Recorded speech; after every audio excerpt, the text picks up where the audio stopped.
Is America a systemically racist country? 100% yes. And I never understand when the right balks at this. We tell you that the government is corrupt, that it is evil. Why do we try to push back when people say it's racist? We had institutionalized slavery in this country, followed by Jim Crow, that entrenched laws upon laws upon laws. Does that mean everybody working in our government is currently racist?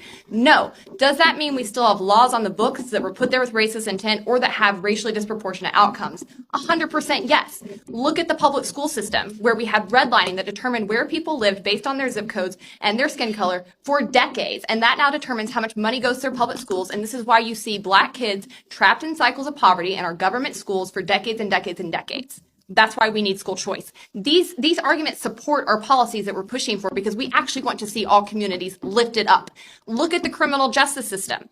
You have 95 million traffic stops that were looked at between 2011 and 2018 across 56 different police agencies. And they found that Black people were more than 2 times likely to be pulled over. That disparity lessened at night when cops couldn't see them. They were more likely to be searched than white people, more likely to be caught with drugs, even though white people do drugs at similar levels. Black men are 2.5 times more likely to be killed by police. They're 3.5 times more likely to be arrested for pot, despite both races using those drugs at similar rates. They get 20% longer sentences for the same crimes. When we look at this is a 2017 U.S. Sentencing Commission. When it comes to gun crimes, gun laws were put into place to explicitly block Black people from being able to access their rights to self-defense in this country, and boy, do they still work to this day. Black people are far more likely to be charged with gun crimes. They are more likely to be arrested and sentenced for longer time periods when they are caught.